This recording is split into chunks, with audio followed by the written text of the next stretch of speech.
નમસ્કાર વિદ્યાર્થી મિત્રો, હું પટેલ લિંકન. આજે આપણે ધોરણ 7ના સામાજિક વિજ્ઞાન વિષયમાં આપત્તિ વ્યવસ્થાપનના મોસ્ટ આઈએમપી જે પ્રકરણ છે એમાં આપણે વિસ્તારથી સમજીશું. સૌપ્રથમ છે આપત્તિનો અર્થ. તો આપત્તિનો અર્થ એટલે કે બધાના મનમાં એવું થાય કે આપત્તિ એટલે શું? તો આપત્તિ શબ્દ સાંભળતા જ આપણા મનમાં ભય અને ડર પેદા થઈ જતો હોય છે. અમુક વાર એટલી બધી ભારે આપત્તિ સર્જાય તો આપણે એની જાનમાલ થાય તો એનું આપણે નુકસાન ભોગવવું પડે છે. તો કેટલાક તજજ્ઞોએ આપત્તિના બે પ્રકાર આપ્યા છે.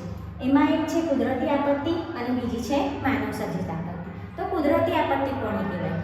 કુદરત દ્વારા રચાયેલી આપત્તિને કુદરતી આપત્તિ કહેવાય. માનવસર્જિત આપત્તિ કોને કહેવાય? તો મનુષ્ય દ્વારા, માનવ દ્વારા જે આપત્તિ રચાય એને કહેવાય માનવસર્જિત આપત્તિ. હવે આપણે કુદરતી આપત્તિના પ્રકાર વિશે સવિસ્તાર સમજીશું. એમાં છે ભૂકંપ, વાવાઝોડું, દુષ્કાળ, દાવાનળ, પૂર, ત્સુનામી અને જ્વાળામુખી. આ થઈ કુદરતી આપત્તિ. પણ એમાંથી આપણે સૌપ્રથમ ભૂકંપ વિશે પોસ્ટર દ્વારા સવિસ્તાર માહિતી મેળવીશું. તો સૌપ્રથમ ભૂકંપ કોને કહેવાય? ભૂકંપનો અર્થ એટલે શું? તો વિદ્યાર્થી મિત્રો, તમે અહીંયા જોશો, આ છે આપત્તિની ઓળખ. તો આવો આપણે આપત્તિને ઓળખીએ. વિવિધ પ્રકારની કુદરતી અને માનવીય આપત્તિઓ રાષ્ટ્રીય અને વૈશ્વિક સ્તરે પ્રભાવક અસરો ઊભી કરે છે. કુદરતી અને માનવીય આપત્તિઓ હજારો અને લાખો લોકોને અસર કરે છે. હજારો અને લાખો લોકોને અસર કરે એ કુદરતી આપત્તિ હોય કે માનવની આપત્તિ હોય, અસર તો બધાને કરે જ છે. પછી મોટી પ્રતિકૂળ ઘટનાઓ ભૌતિક વિનાશનું કારણ બને છે. હવે ભૌતિક વિનાશ એટલે શું? તો ભૌતિક રીતે કુદરત દ્વારા જે થતી હોય એમાં જે ભૌતિક ઘટનાઓ આવે એમાં પણ આપત્તિ અસર કરે છે. હવે જોઈએ કુદરતી આપત્તિ. તો ભૌગોલિક અને હવામાન શાસ્ત્રીય પરિબળોને કારણે કુદરતી આપત્તિઓ આકાર લે છે. કેવી રીતે રચાય છે કુદરતી આપત્તિ? તો ભૌગોલિક અને હવામાન શાસ્ત્રીય. હવે તો કેવું થઈ ગયું છે કે હવામાન શાસ્ત્રીઓ આપણને અગાઉથી ચેતવણી આપી દેતા હોય છે કે આ તારીખે આ વારે આ આપત્તિ થશે, તો એ પહેલાં આપણે એનાથી બચવાના પ્રયત્નો કરી લેવા જોઈએ. આવી ઘટનાઓ બનતા પહેલાં તે પછી અને અસરને ઘણે અંશે ઓછી કરવા સુદૃઢ આયોજન જરૂરી. એટલે કે કોઈ પણ ઘટના બને તો એ આપણને પહેલેથી જાણ કરી દેવામાં આવે તો આપણે એને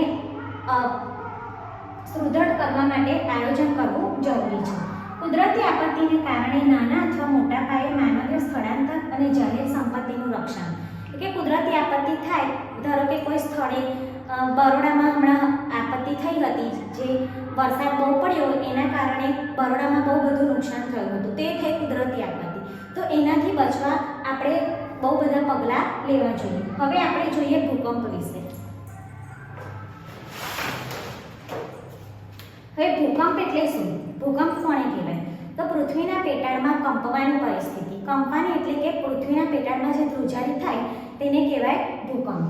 તો ભૂકંપ દરમિયાન આપણે શું સાવચેતી રાખવી જોઈએ? તો તમામ કુટુંબીજનો સાથે ભૂકંપ વિશેની સાચી માહિતીની ચર્ચા કરી તેમને જાણકારી આપવી જોઈએ. ભૂકંપ પ્રતિરોધક બાંધકામ કરવું અને જૂના મકાનોનું ટેકનોલોજી મદદથી મજબૂતીકરણ કરવું. પહેલાંના સમયમાં કેવું હોય કે બધા માટીના પછી ઈંટોના ઘરો બનાવતા હતા અને ઈંટો પણ કાચા માલમાંથી જ બનતી હતી.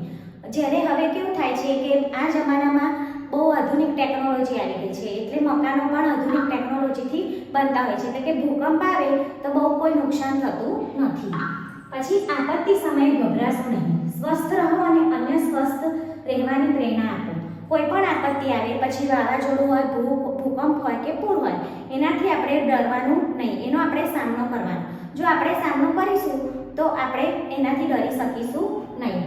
છત પરના પંખાઓને યોગ્ય રીતે મજબૂત રહે તેમ ફિટ કરવા. હવે પંખાને આપણે યોગ્ય રીતે મજબૂત રાખવા જોઈએ. જો પંખો આપણે પંખાની નીચે ઊભા હોઈએ અને પંખો આપણા પર પડે તો આપણને પણ નુકસાન થતું હોય છે. ખુલ્લી જગ્યાએ હોય તો ધ્રુજારી બંધ થાય ત્યાં સુધી ત્યાં જ રહેવાનું. ધારો કે ભૂકંપ આવ્યો હોય અને આપણે કોઈ પણ ખુલ્લી જગ્યામાં ઊભા રહ્યા હોઈએ તો ત્યાં જ ઊભું રહેવાનું. જો ત્યાંથી ખસવાનો પ્રયત્ન કરીશું તો આપણને પણ નુકસાન થશે. જો વાહન હંકારતા હો તો તુરંત જ સુરક્ષિત જગ્યાએ રોડની સાઈડમાં વાહન રોકી વાહનમાં જ બેસી રહો. વાહન હંકારતા એટલે કે મુસાફરી કરતા હોય, વાહન ચલાવતા હોઈએ તો એ સમય દરમિયાન આપણને ભૂકંપનો અનુભવ થાય તો આપણે ગાડી બંધ કરીને ત્યાં જ ઊભું રહી જવું જોઈએ. પછી એની અસર ઓછી થાય ત્યારે ત્યાંથી નીકળવું જોઈએ. જ્યારે મકાનની અંદર હોય ત્યારે સુરક્ષા માટે તમારા બંને હાથ વચ્ચે માથું સાચવી રહીને મકાનના કોઈ પણ સુરક્ષિત ભાગમાં આશ્રય મેળવો. ધારો કે આપણે ઘરમાં રહેતા હોઈએ તો ઘરમાં કોઈ પણ રૂમમાં બેસ્યા હોઈએ તો ત્યાં આગળ એક સુરક્ષિત જગ્યાએ બેસી રહેવાનું, જેથી આપણને એની કોઈ અસર થાય નહીં. તો આ થયું ભૂકંપ પહેલાં અને તે દરમિયાન સાવચેતી લેવાના પગલાં. હવે ભૂકંપ આવી ગયા પછી શું કરવું જોઈએ?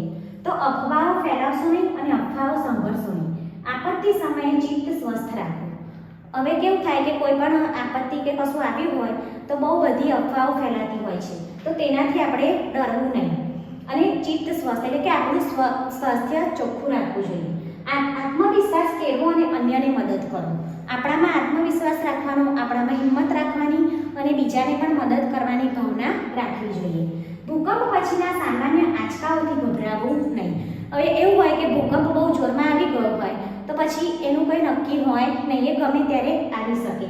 તો એ આવી ગયા પછી પણ બીજો સામાન્ય આંચકો આવે તો પણ આપણે એનાથી ગભરાવું જોઈએ નહીં.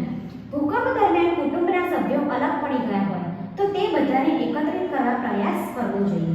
એટલે કે ભૂકંપ આવ્યો હોય તો આપણા બધા કુટુંબના સભ્યો અલગ અલગ જગ્યાએ અસ્તવ્યસ્ત થઈ ગયા હોય તે બધાને શોધવાનો આપણે પ્રયત્ન કરવો જોઈએ. માણસો દટાયા હોય તો બચાવ ટુકડીને તેની જાણ કરો. હવે એટલો બધો ભારે ભૂકંપ આવ્યો હોય તો માણસો દટાઈ ગયા હોય તો તેને આપણે બચાવવાની કામગીરીમાં લાગી જવું જોઈએ. પછી માત્ર આધારભૂત માહિતી પર ભરોસો નહીં રાખવાનો.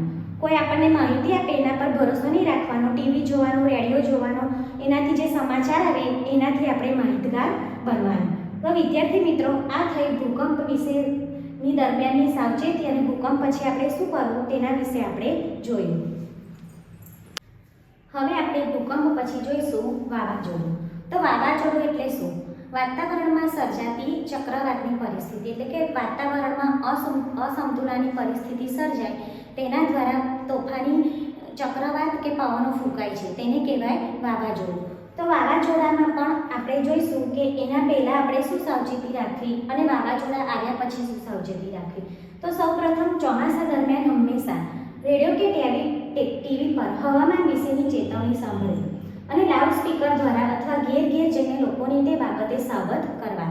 પણ હવે આ બધી ટેકનોલોજી એટલી બધી આગળ આવી ગઈ છે કે આપણે રેડિયો કે ટેલિવિઝનની જરૂર પડતી નથી. આપણને લેપટોપ દ્વારા કે પછી મોબાઈલમાં વોટ્સઅપ દ્વારા કે કોઈ પણ એના દ્વારા આપણને એની માહિતી મળી જતી હોય છે.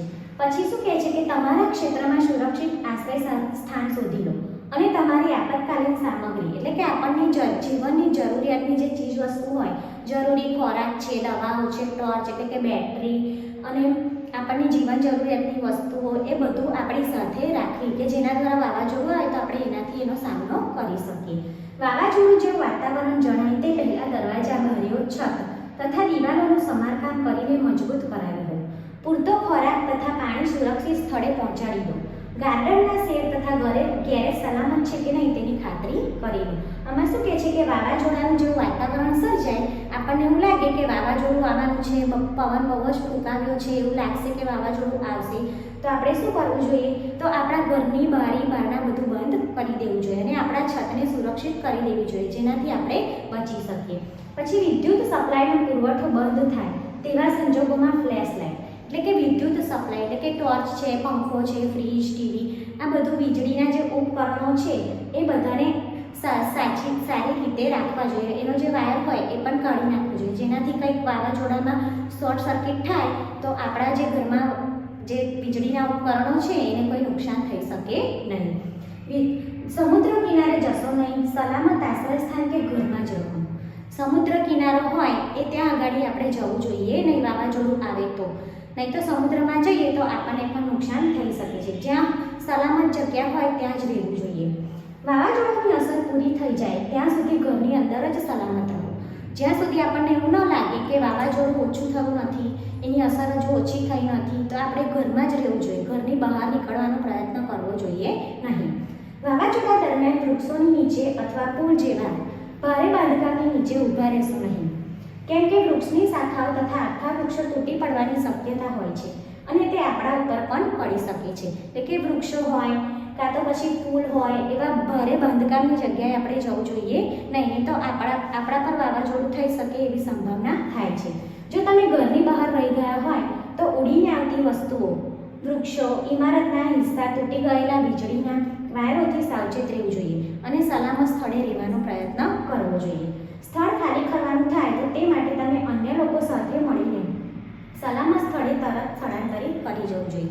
સ્થળ એટલે કે આપણે જે બાજુ રહેતા હોય ત્યાં આપણને એવું લાગે કે અહીં આગળ વાવાઝોડાની પરિસ્થિતિ વધારે આવશે તો આપણે એ જગ્યા ખાલી કરીને બીજી જગ્યાએ ત્યાં સ્થળાંતરિત કરવું જોઈએ. તો આ થયું વાવાઝોડા પહેલાંની જે સ્થિતિ હતી તે. હવે આપણે જોઈએ વાવાઝોડા પછી એટલે કે વાવાઝોડું થઈ જાય એના પછી શું કરવું જોઈએ. તો અફવાઓથી ગેરમાર્ગે દોરાયા વિના હવે તમે સંપૂર્ણ સુરક્ષિત છો તેવું ન જણાય ત્યાં સુધી આપણે ઘરની બહાર નીકળવું જોઈએ નહીં. એટલે કે જરૂરી સૂચના જ્યાં સુધી ન મળે ત્યાં સુધી આપણે ઘરની બહાર નીકળવું જોઈએ નહીં. વાવાઝોડું બંધ થયા પછી આશ્રયસ્થાન છોડતા પહેલાં તમે 6 કલાક સુધી એની રાહ જુઓ. ધારો કે સવારમાં વાવાઝોડું આવ્યું હોય 6-7 વાગ્યાની આસપાસ, તો જ્યાં સુધી એના 6 કલાક ના થાય ત્યાં સુધી આપણે ઘરની બહાર નીકળવાનો પ્રયત્ન કરવો જોઈએ નહીં. પોતાના ઘરે જવા માટે જણાવેલા માર્ગનો જ ઉપયોગ કરવો. કોઈ પણ જાતની ઉતાવળ કરવી નહીં. એટલે કે આપણને કહેવામાં આવ્યું કે આ રસ્તેથી જ જવાનું છે તો એ રસ્તેથી જ જવાનું, બીજા કોઈ માર્ગે જવાનો પ્રયત્ન કરવો જોઈએ નહીં. તૂટેલા વિદ્યુત વાયરો, તૂટેલા રસ્તાઓ, તૂટી પડેલા વૃક્ષો તથા મકાનોથી સાવધાન રહો. જ્યાં વધારે વસ્તુને નુકસાન થયું હોય ત્યાં આગળ જવાનો પ્રયત્ન કરવો જોઈએ નહીં. સાવચેતી એ જ સલામતી એ ધ્યાનમાં રાખી તાત્કાલિક હેલ્પલાઇન નંબરનો ઉપયોગ કરવો જોઈએ, જેનાથી આપણને કોઈ હેલ્પ કરવી જોઈએ તો આપણને હેલ્પ મળી જતી હોય છે. મિત્રો, હવે આપણે વાવાઝોડા પછી પૂર વિશે માહિતી મેળવીશું. પૂર એટલે શું?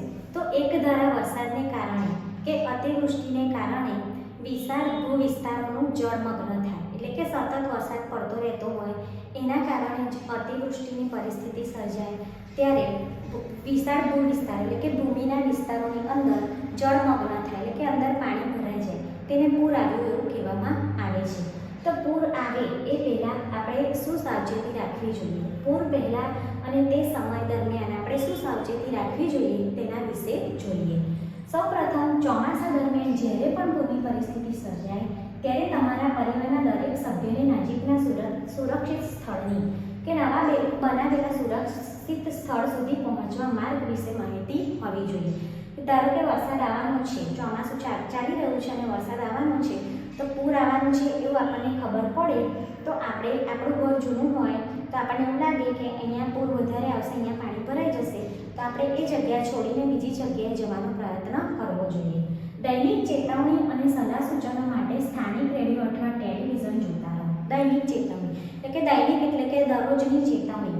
દરરોજ આપણે એના વિશેની માહિતી રેડિયો અને ટેલિવિઝન દ્વારા જોતી રહેવી જોઈએ. દૈનિક જરૂરી દવાઓ, સેનેટરી પેડ, બેબી ફૂડ અને ખાસ મહત્વના દસ્તાવેજો વગેરેની સાથે આપતકાલીન સામગ્રી ઇમરજન્સી કીટ તૈયાર રાખો. એટલે કે શું કહે છે, આપણે ઇમરજન્સી કીટ, ધારો કે પૂર આવવાનું હોય તો આપણી જોડે બેબી ફૂડ છે, જીવન જરૂરિયાતની દવાઓ, તાવ, શરદી, ખાંસી એવું કંઈ થાય તેની દવાઓ આપણે આપણી જોડે રાખવી જોઈએ. ટૂંકમાં ઇમરજન્સી કીટ આપણે આપણી સાથે રાખવી જોઈએ. સૂકો નાસ્તો, પીવાનું પાણી તથા જરૂરિયાત મુજબના કપડાં તૈયાર રાખો. એટલે કે સૂકો નાસ્તો જે બગડે નહીં તેવો નાસ્તો, પીવાનું પાણી અને જીવન જરૂરિયાતની ચીજ વસ્તુ આપણી જોડે રાખવી જોઈએ. હંમેશા ઉકાળેલું જ પાણી પીવું જોઈએ.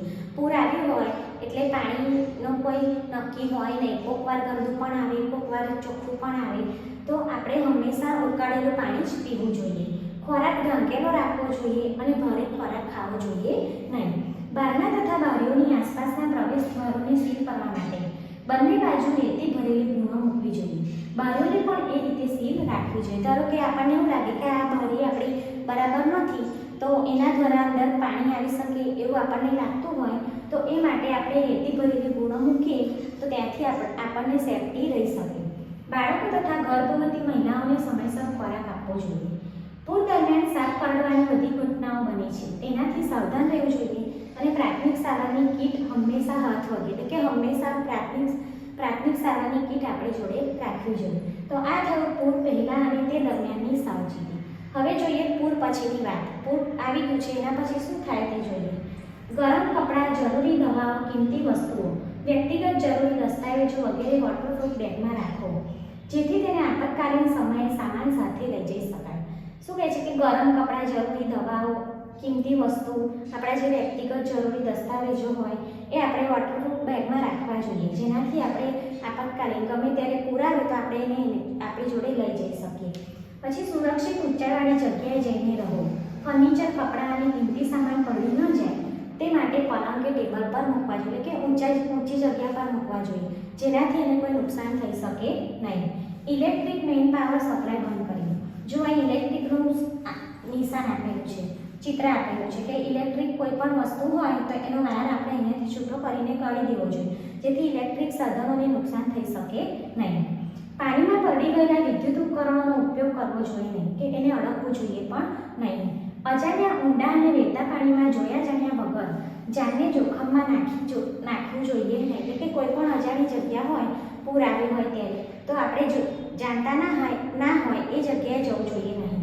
પૂરના પાણી માટે તેની આસપાસમાં બાળકોને રમવા માટે પણ જવા દેવા જોઈએ નહીં. અને પૂર બાબત માટે હેલ્પલાઇન નંબરો આપણી જોડે રાખવા જોઈએ. તો વિદ્યાર્થી મિત્રો, આપણે આપત્તિ વ્યવસ્થાપનના એકમમાં કુદરતી આપત્તિ વિશે જે ભૂકંપ, વાવાઝોડું અને પૂર એના વિશે આપણે સમજ્યા.